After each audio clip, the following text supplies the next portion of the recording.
Welcome, you curious explorer, to another deep dive. Great to be here. Today we're heading into a really captivating spot in southeastern Minnesota, John Latsch State Park. Get ready, because we're going to uncover some amazing views, a pretty remarkable personal story, and, well, lots of natural wonders. Yeah, and it's all packed into a space that's perfect for an enriching day trip. Exactly. It's just a little way north of Winona, right there on Highway 61. That's right.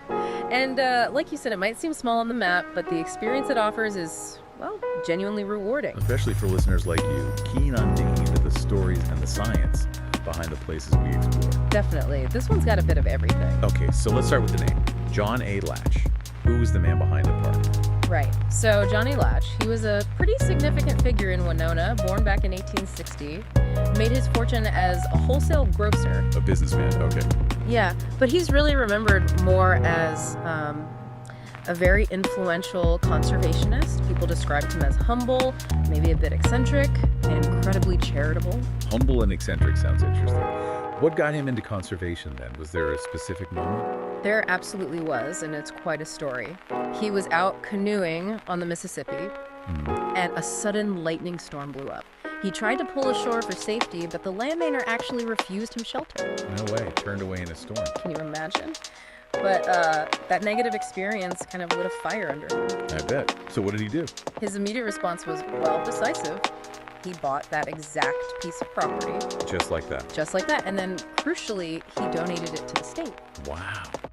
Talk about turning a bad situation into something positive. Well, But it didn't stop there, did it? It wasn't just that one parcel. oh, not at all. That was really just the beginning. Over his life, Latch ended up gifting somewhere around 20,000 acres. 20,000 acres. Yeah, huge tracts of land across both Minnesota and Wisconsin. Even land for city parks right in Winona. That's an incredible contribution to public land.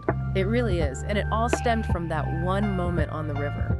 It really makes you pause and think about how one person's actions can have such a lasting impact, you know? Absolutely. And his influence spread beyond just the land donations, didn't it?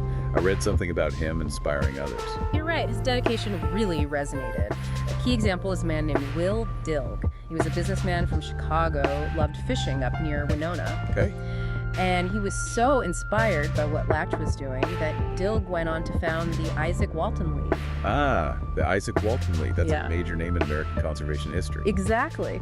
And they became this powerful voice, especially early on, pushing Congress to set up fish refuges along the Mississippi. Why was that so critical then? Well, there were big plans at the time for draining parts of the river, building more locks and dams, things that really threatened the natural ecosystem. Right, changing the whole dynamic of the river.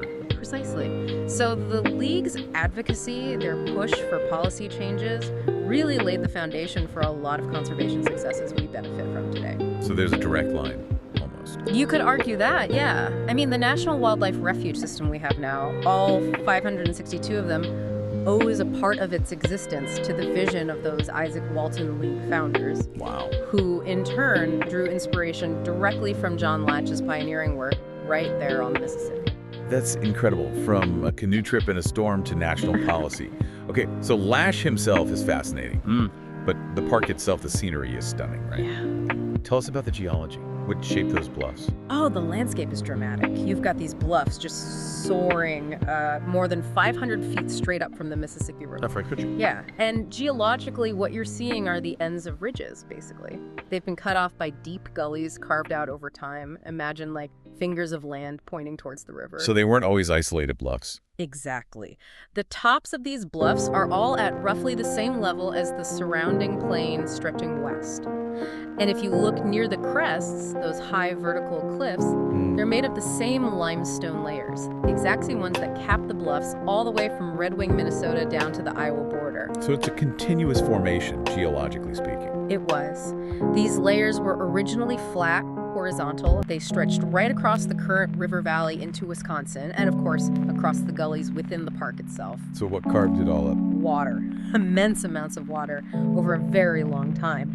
Specifically, the glacial Mississippi River. The glacial Mississippi, how is that different? Think volume. Unimaginable volumes of meltwater. You had glacial Lake Duluth draining through the St. Croix Valley. Okay. The massive Lake Agassiz draining down through the Minnesota River Valley via Glacial River Warren, plus meltwater from other glacial lakes up north, all that water funneling down the Mississippi. That sounds like a seriously powerful river. It was. It carved a channel much, much deeper than the one we see today. How much deeper are we talking? Well, drilling done to the dam locks nearby showed the ancient riverbed was over 150 feet lower than the current one. 150 feet deeper. Yeah. So the valley floor you see now is actually built up with all the silt, sand, and gravel that's been deposited since the glaciers melted. The river essentially filled its old channel back in. Mind-boggling scale. Is there anything else unique about the rock layers up top? Yes, actually. Right near the top edge of those limestone cliffs, there's often a layer of something called loess.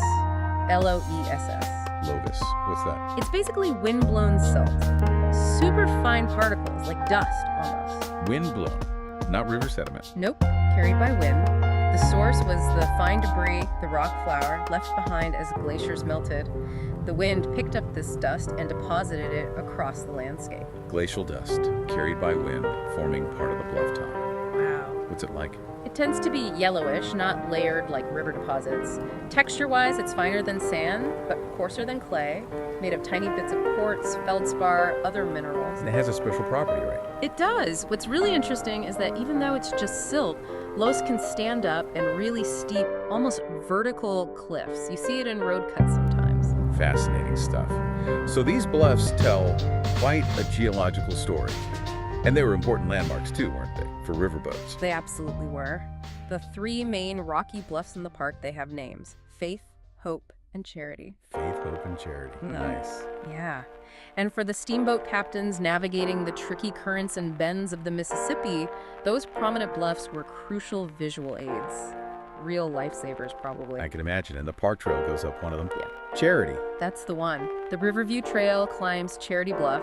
It's listed as half a mile each way. Half a mile sounds easy enough. But don't let the distance fool you. It's steep. We're talking packed dirt and over 300 stairs. Okay, 300 stairs and half a mile, that's definitely a climb. It's a workout for sure, but the payoff. Oh, the payoff is incredible. Like the views, I assume. Spectacular panoramic views.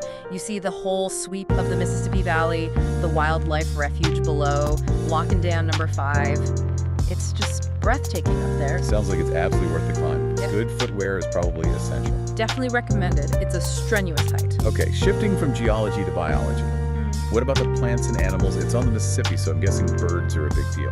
Huge deal. The park sits smack dab in the middle of the Mississippi Flyway. Right, the major migration highway. Exactly. So spring and fall, it's just buzzing. It's a critical stopover point for countless migrants, warblers, flycatchers, orioles, sparrows, thrushes, you name it. A birdwatcher's paradise during migration. Oh, absolutely. And it's not just the migrants. Peregrine falcons have been nesting successfully on those cliff faces since the mid-'80s. Peregrines. That's fantastic. It really is. And if you hike that river overlook trail, the woodlands and the bluff edges provide great habitat for breeding birds too, like tanagers, various flycatchers, woodpeckers. So, wants to see here. What about bigger animals? Raptors. Mammals. Keep an eye out for soaring birds, eagles, hawks, vultures. They love using the thermal updrafts near the bluffs. Riding the air currents. Yep.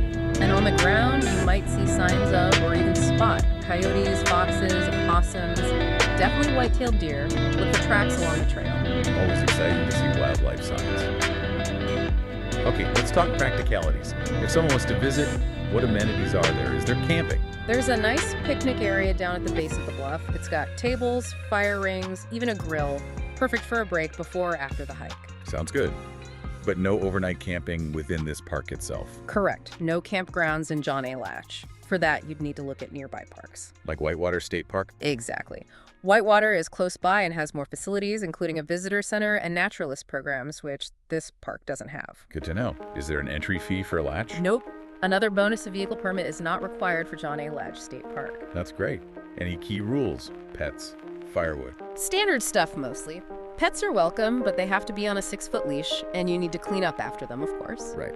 Firewood's important because of invasive species. You have to use wood bought either at the park or from an approved local vendor. You can't gather firewood there. Okay, protect the forest. Makes sense. And the river itself. Can people access it easily? The park provides access related to the Mississippi River State Water Trail. For detailed maps and info on that, the DNR website, mndnr.gov Water Trails, is the place to go. Perfect. And for general park questions? The main Minnesota DNR Info Center number is 888-646-6367, or check the website, mndnr.gov Parks. Oh, and one little tip for Passport Club members. Yes. The stamp for John A. Latch isn't actually at Latch. You get it stamped at nearby Whitewater State Park. Ah, good insider info. Lastly, best time to visit. Any seasonal things to be aware of? Fall is absolutely stunning. The colors from the bluff tops are supposed to be incredible. And spring and fall, as we said, are prime time for bird migration.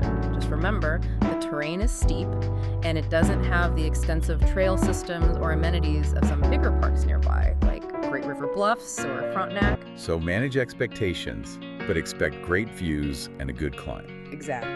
Okay, let's wrap this up. John A. Latsch State Park. It really sounds like a gem. We've got dramatic geology, this amazing story of John Latsch the conservationist, fantastic birding, and those knockout views, all packed into a pretty manageable park. Definitely. And that feeling when you reach the top of Charity Bluff after putting in the effort, that vista of the Mississippi Valley is something you won't forget.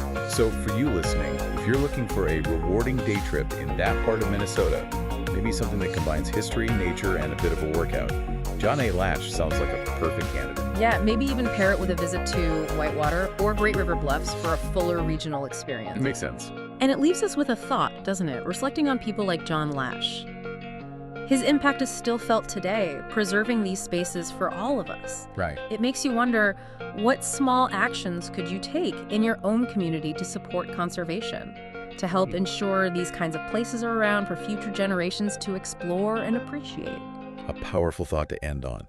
Something to ponder maybe while you're taking in those Mississippi views yourself someday.